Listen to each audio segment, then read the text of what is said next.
नमस्कार साथियों, मैं प्रियंका गुप्ता लर्निंग टुगेदर पे आप सबका स्वागत करती हूँ। कैसे हैं आप सब लोग? तो आज जो हम लोग टॉपिक पढ़ने वाले हैं, पोषण वाटिका। ये बहुत पहले लॉन्च हो चुका है, लेकिन इसको ईएमआरएस में भी अभी हाल ही में इस पे ज्यादा फोकस किया गया है। ठीक है, ईएमआरएस के जो स्कूल्स हैं, मेन ट्राइबल कम्युनिटी के लिए ये पोषक वाटिका अलग तरीके से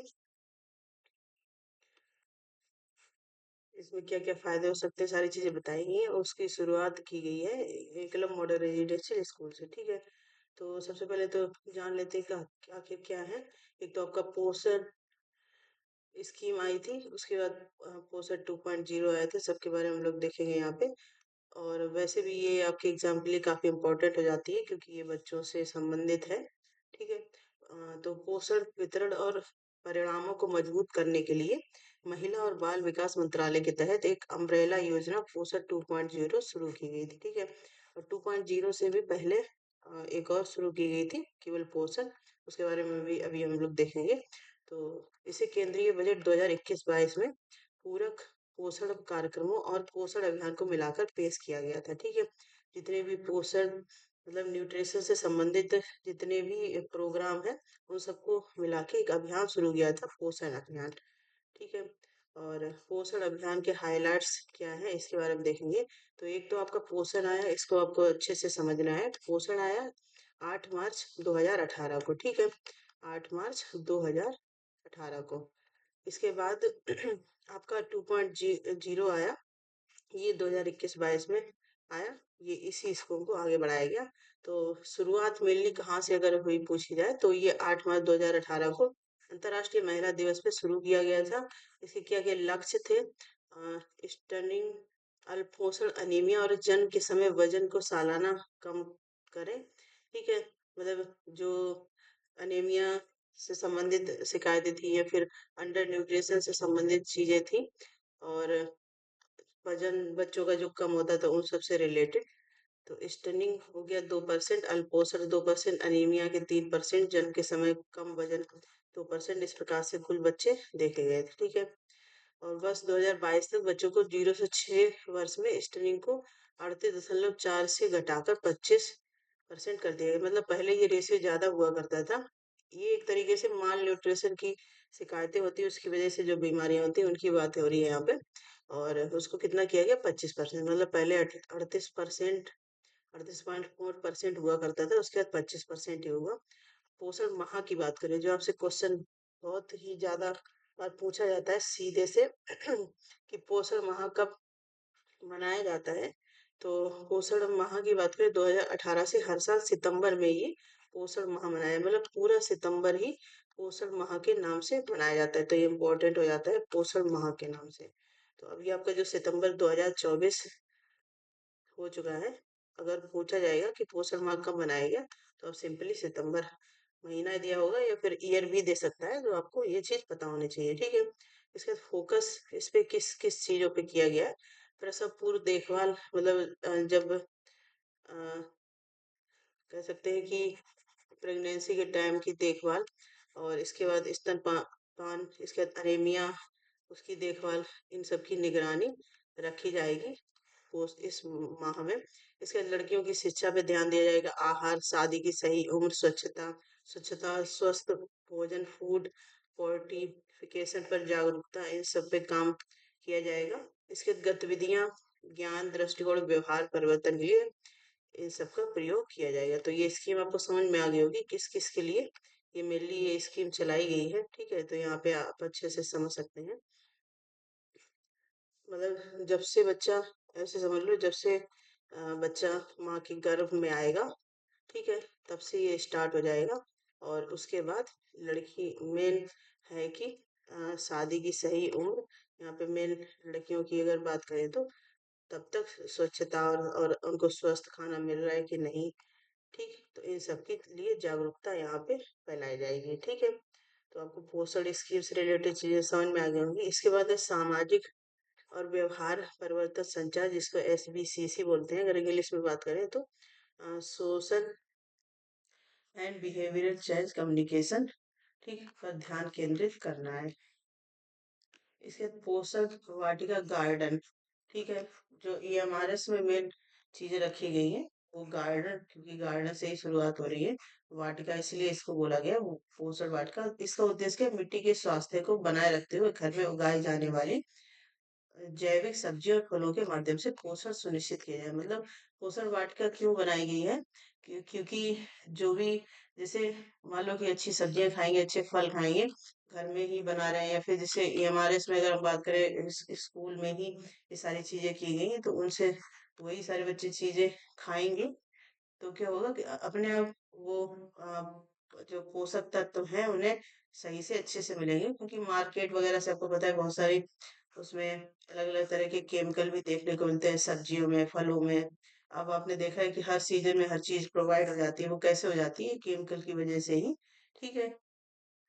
तो इस प्रकार से इसलिए इस पोषण वाटिका का प्रारंभ किया गया है, ठीक है। इसके बाद इसका कार्यान्वयन कहाँ कहाँ पे किया गया है? आंगनवाड़ी, आंगनवाड़ी जो स्कूल्स होते हैं उनमें, इसके बाद स्कूल, ग्राम पंचायतों में वृक्षारोपण अभियान, इन सब के द्वारा इस पोषण वाटिका को मेनली फैलाने की कोशिश की जा रही है, जिससे कि जो न्यूट्रिशन तत्व है जो सच में मिलने चाहिए वो बच्चों को मिल सके, ठीक है।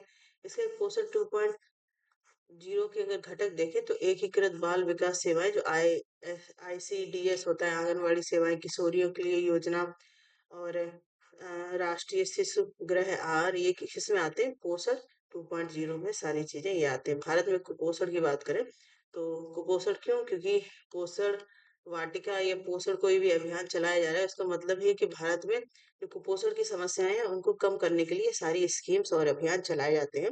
तो कुपोषण पोषक तत्व, ऊर्जा सेवन में कमी, अधिकता या असंतुलन, मतलब या तो पोषक तत्व की कमी हो रही है या बहुत ज्यादा कोई भी एक चीज की वजह से, मतलब एनहांसमेंट हो रहा है, या फिर असंतुलन है, ठीक है। कुपोषण के प्रकार कैसे कैसे होते हैं? अल्प पोषण, बर्बादी, स्टनिंग और कम वजन, ठीक। इसके बाद है सूक्ष्म पोषण तत्वों से संबंधित कौन कौन सी चीजें, जैसे विटामिन और खनिजों की कमी होती है, अधिकता पाई जाती है। इसके बाद तीसरी अगर बात करें, मोटापा, आहार से संबंधित गैर संचारी रोग, जैसे मधुमेह, हृदय रोग से जुड़ा हुआ, मतलब मोटापे से क्या क्या मधुमेह और हृदय रोग से जुड़ी हुई समस्याएं देखने को मिल जाती है। तो ये कहीं ना कहीं जो भी न्यूट्रिशंस हम लेते हैं उसके अकॉर्डिंग ही सारी चीजें होती हैं। और इसका आर्थिक प्रभाव क्या पड़ रहा है उसको भी देखेंगे। तो 2010 में विश्व बैंक की रिपोर्ट के अनुसार शौचालयों की कमी के कारण 24 करोड़ का आर्थिक नुकसान हो रहा है, ठीक है। किसकी वजह से? शौचालय की कमी के कारण, ठीक। इसके बाद एक और रिपोर्ट है, एस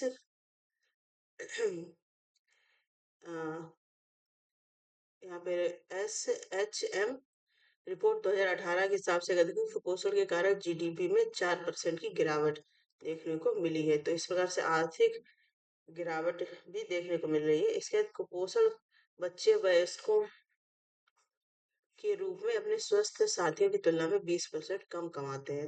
मतलब जब कहते हैं शरीर में कोई बीमारी होगी तो जाहिर सी बात है उतनी एनर्जी से काम नहीं हो पाएगा, ठीक है। अब आप लोग ही जैसे तैयारी कर रहे हैं, मान लो अगर शरीर स्वस्थ नहीं है, ठीक है, तो आपको पढ़ाई में मन नहीं लगेगा, या फिर और कैसे निगेटिव थॉट्स वगैरह आएंगे, तो उन्हीं सब की यहाँ पे बात की जा रही है। इसके बाद गंभीर तीव्र कुपोषित SMM बच्चे 80 लाख से घटकर 10 लाख किया गया है, ठीक है। मतलब बहुत ये बड़ी समस्या चल रही थी, इसपे काफी तेजी से काम किया है। कब से ये स्टार्ट हुआ है? 2018 से। उससे पहले भी बहुत सारी योजनाएं होती थी, भी है कि ये अलग से ही फोकस हुआ पड़ा है बिंदु, ठीक है। इसके बाद और कौन सी पोषक से संबंधित जो अभियान है सरकार के द्वारा चलाए गए हैं, जैसे यहाँ पे आप देख सकते हैं, यहाँ पे नंबर 1 तो ही है, ठीक है। तो एनीमिया मुक्त भारत चलाया गया है। इसके बाद मिड डे मील पीएम पोषण योजना आप देख सकते हैं। राष्ट्रीय खाद्य सुरक्षा अधिनियम NFSA 2013 की। इसके बाद प्रधानमंत्री मातृ वंदना योजना, ठीक। तो ये सारी स्कीम्स हैं जो पोषण से संबंधित है। अगर वैश्विक मतलब ग्लोबल लेवल पे बात करें तो जो हमारे एसडीजी गोल है, ठीक है, एसडीजी गोल के बारे में आपको पता होना चाहिए। इसकी अलग से क्लासेस भी बनी है, आप देख सकते हैं। तो सतत विकास लक्ष्य, ये भूख से संबंधित आता है। कौन से गोल नंबर में आता है? ये क्वेश्चन डायरेक्ट भी पूछा जाता है। एसडीजी गोल में क्या है कि जीरो हंगर करना है, जीरो हंगर, ठीक है। तो ये गोल नंबर कौन सा है? 2 है हमारा। और इसका लक्ष्य है 2030 तक इसको पूरा हमें कवर करना है, ये सारी चीजें, ठीक। 2030 तक सभी प्रकार की भूख और कुपोषण को समाप्त किया जा सके, तो इस पे काफी तेजी से काम हो रहा है। तो इसके हिसाब से भी काफी इम्पोर्टेंट हो जाता है। अब बात करेंगे कि एकलव्य मॉडल आवासीय विद्यालय में जनजातीय शिक्षा को सशक्त बनाना, ठीक है। तो भारत सरकार के अधीन अधीन जनजातीय कार्यक्रम ने जनजातीय छात्रों के लिए राष्ट्रीय शिक्षा सोसाइटी NESTS के माध्यम से एकलव्य आदर्श आवासीय विद्यालयों की स्थापना की है। इन स्कूलों का उद्देश्य भारत की आदिवासी आबादी की शैक्षिक और सामाजिक स्थितियों में सुधार करना है, ठीक है। ईएमआरएस केवल शैक्षिक, अगर पूछा जाए कि ईएमआरएस में का उद्देश्य क्या है, तो केवल ये पढ़ाई के लिए तो खोले ही गए हैं कि आदिवासी क्षेत्र के जो बच्चे हैं उनको पढ़ाई अच्छी मिल पाए, उनको मुख्य धारा में लेके आया जाए। इसके अलावा उनकी सामाजिक आर्थिक जो स्थितियां हैं उनमें भी सुधार करने के लिए, क्योंकि बच्चे पढ़े होंगे, ठीक है, अच्छी चीजें सीखेंगे या फिर कोई स्किल सीखेंगे, वोकेशनल चीजें भी वहाँ पे सिखाई जाती हैं, तो इस हिसाब से क्या होगा, उनकी सामाजिक आर्थिक स्थितियां अपने आप सुधरेंगी, ठीक है। तो अब तक 708 हमारे स्वीकृत किए गए, जिसमें से 405 कार्य कार्यात्मक है, मतलब 708 अभी चल कितने रहे हैं पूरे, 405, और पूरे ये चलेंगे, तो आप इससे ये आइडिया भी लगा सकते हैं कि काफी बड़ी संख्या में आपको वैकेंसी भी देखने को मिलेगी, ठीक है। और जनजातीय बच्चों को गुणवत्तापूर्ण शिक्षा प्रदान करने में महत्वपूर्ण भूमिका निभाते हैं। इसके बाद एमआरएस पहल एक समग्र सीखने का माहौल बनाने पर केंद्रित करती है, जहां छात्र अकादमिक रूप से उत्कृष्टता प्राप्त करते हैं और आवश्यक जीवन कौशल हासिल करते हैं। मंत्रालय सुनिश्चित करता है कि ये स्कूल पोषण वाटिका, जो हर्बल उद्यान भी बोल सकते हैं आप उसको, के अभिनव विकास सहित आवश्यक संसाधनों को सुसज्जित हो। मतलब जितने भी एमआरएस है सब में पोषक वाटिका, मतलब वहीं पे सब्जियां लगाई जाए, फल लगाए जाए, ठीक है, और बच्चों से ही लगवाए हैं, जिससे क्या है कि उनको भी उन सब चीजों के बारे में जानकारी होगी कि किस किस प्रकार से आ, पौधे लगाए जाते हैं या फिर कैसे हम सब्जी उगा सकते हैं, ठीक है। तो ये हर्बल उद्यान पारंपरिक ज्ञान को दैनिक जीवन में एकीकृत करके स्थायी प्रथाओं की गहरी समझ को बढ़ावा देकर स्वास्थ्य और कल्याण को बढ़ावा देते हैं, ठीक है। जिससे क्या होगा कि स्वास्थ्य का भी बढ़ावा देंगे। इसके बाद जैसे बच्चे जब सीखते हैं तो जाहिर सी बात है अपने घरों में बताएंगे, अपने आसपास पड़ोस में बताते हैं, तो वहां तक भी चीजें पहुंचेंगी, लोग उसके लिए जागरूक होंगे, ठीक है।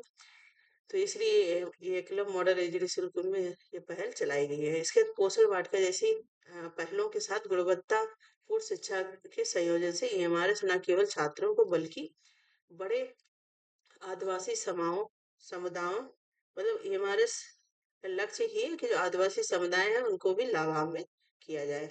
इन स्कूलों में प्राप्त कौशल और ज्ञान को घर पर लागू किया जा सकता है, जो आदिवासी परिवारों के समग्र कल्याण और सशक्तिकरण में योगदान देगा।